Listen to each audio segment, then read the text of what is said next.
Dialogue. And the lion's blood is here.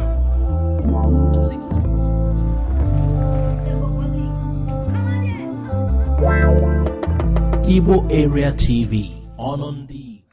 Hello viewers, we are here again to give you the latest. Please subscribe to our channel and so you can always get our updates. Important notice for all those who are living in Onitsha, Awada, Nkpor and Territory Axis. As you already know, the police has been absent as a result of the EndSarsNow crisis, which led to the sacking of policemen and burning of several police units in the state. This has resulted to insecurity. These places we mentioned in Anambra have been the hotspot of robbery incidents from thugs in broad daylight, most especially during the night. A man's car was snatched allegedly from him in a gunpoint in Territory Junction close to Federal Girls College last Saturday and thrown out of the car. The location of the car snatching incident happened right in front of a police station that was destroyed by EndSARS hijackers. Could you imagine that? Massive looting of passerby by hoodlums at night has become a norm, as people are advised to make sure that every of their day's activities should be done on or before 5 p.m. in order to be safe. One chance bus is also on the rise as people's valuables are taken on a gunpoint and left with nothing to go home with. People should be careful in all these aforementioned areas in order not to be victim. Please, we are pleading with the vigilantes to help in securing those areas since the police force are yet to begin operation due to the destruction of their stations. Now let's drive to Rivers State. Wike's action in Oyigbo is a threat to the unity of Southeast and Southsouth. And when we say Southeast and Southsouth, Southeast is mainly Igbo speaking. Then Southsouth has some Igbo people and the other people, the Jaws, the Efik, Ibibio, and the rest. So Wike's action could further distance the two regions. You already know by what he's doing.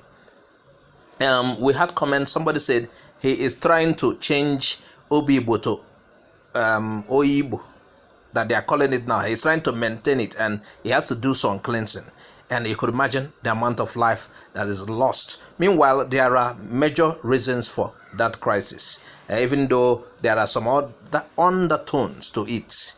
Okay, so Ohanaeze speaks out loud and clear that if Wike, the current governor of Rivers State, continues to use army to kill innocent people in Oyigbo, it could further destroy the relationship between the two regions, Southeast and Southsouth. Oyigbo, or if you call it Oyigbo crisis as a threat, is a threat to the Southeast and Southsouth. That's their relationship. You have to know that. So, the governors of Southeast have made arrangement to meet with Nyesom Wike, that of Rivers State, to resolve this crisis. Modo also blamed the situation to the unguarded statement made by the leader of the indigenous people of Biafra, IPOB, Mazen Nandekano, on EndSARS protests in Nigeria. During the EndSARS protest, the leader asked people to stand for their rights. There was a time he made some comments as if it's incisive. So, according to Modo, those comments fueled the crisis. It didn't heal it. It was fueling it. So Ohanaeze Ndigbo cautioned, and Ohanaeze Ndigbo worldwide is seriously disturbed about that situation, what is happening in Oyigbo, Port Harcourt, Rivers State. And according to Modo, he said the attitude of some rampaging youths, some youth will no agree, and of both South and Southeast region are also inciting mindless and provocative statement.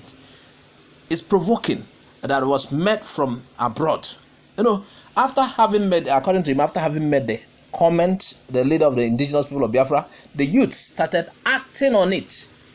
Some were backing the leader, while the other sides were opposed, and it further fueled the crisis. Pictures on social media and portray very inhuman and degraded treatment meted to innocent Igbos in Oyigbo. Of course, you know that whatever has happened, not everybody is a culprit. Not everybody is to be blamed in what have happened in Rivers State. A lot of innocent people are being killed by the army as we speak. They are facing inhuman treatment, all sort of treatment that they don't deserve. These are innocent people going about their things that doesn't even know about whatever led to the crisis. And it came to a point as if Wike and the leader of the IPOB were trading words of war. And Wike has to I am the governor of this state. Let me show you I have some power. And for this, a lot of people are losing their life. Could you imagine?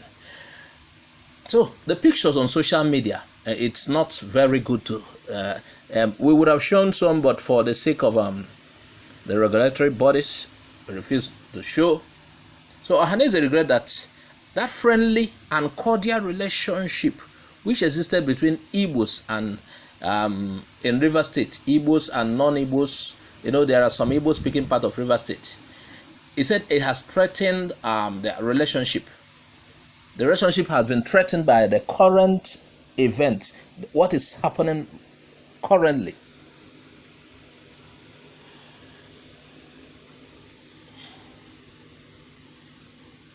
So, according to him, the Ohanaeze leader said, we are in consultation with the chairman of the Southeast Governors Forum, Governor Mai, who had kindly volunteered to arrange a meeting between us, Igbo leaders, and the governor of River State to arrest the situation and stop further dangerous development.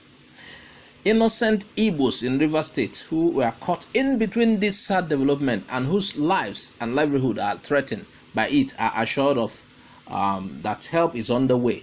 The Igbo leaders are quickly rallying up, trying to arrest the situation.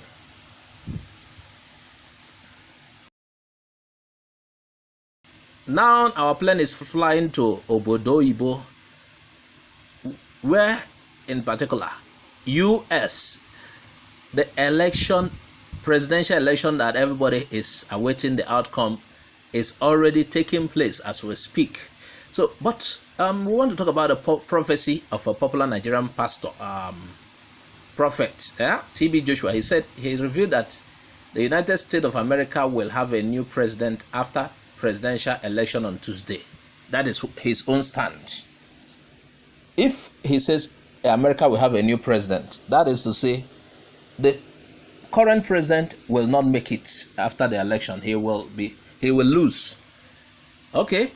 TB Joshua suggested that Trump had destroyed his opportunities to return to power with his mouth. He added that Christians will love him to win a second time, but God has another plan. TB Joshua, what is the other plan that God has? We would like to know.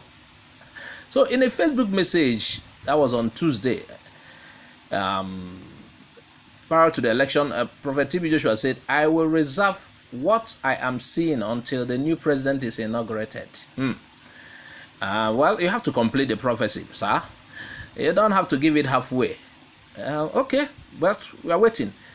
He said, what is happening in American election is as a result of the power in the tongue. Wow. Hey, so the contestants are now speaking in tongues. He said, the word we speak determines the life we enjoy. He said, the tongue can either work for us or against us. Death and life lie in the tongue. We Christians would have loved the election to go the way we wanted, as in let Trump win. But the Bible says it is never proper to base our faith on our improvement after prayer. There is likely going to be pockets of resistance here and there, but nothing will change. He went on, let me reserve what I am seeing until the inauguration of the new president. Incumbent President Donald Trump and Joe Biden are closely contesting 2020, the presidential race. Please, what do you think about the American election? It's already happening. It's not something that, American election is coming. No, it is happening right now. And there are massive turnout of voters Who do you think will win? Please predict on the comment section of this YouTube. We would also like you to put down your contribution regards what is happening to our brothers in Oyigbo. Some people say Oyigbo. We'd like to know what you think.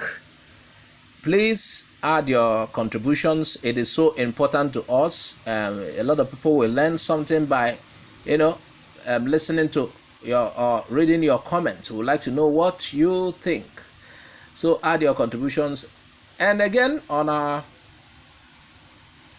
first story, those in those axes, like we said, Onitsha, Awada, 3 axis, Obosi and the rest should be careful. Police stations are no longer there. A lot of police stations were destroyed, and the hoodlums, the robbers, are on the prowl. They will want to use the opportunity, because sooner the police stations will return. They are necessary. Even the Bible said God placed people in authority for the sake of punishing crime. So for that reason, the stations will return, and we want them to return. What we asked for was reforms. I don't know why people should burn police stations. We wanted reforms, SARS to reform, but people went on to destroy stations. That brought about massive insecurity. So if you are under axis in Onitsha, please be careful. Hurry up and hurry up and do what you want to do before 5 p.m. Go into your house so that you will not become a victim. This is for security's sake. Please subscribe to our channel and also click on the bell icon to get our updates each time it drops. Bye for now.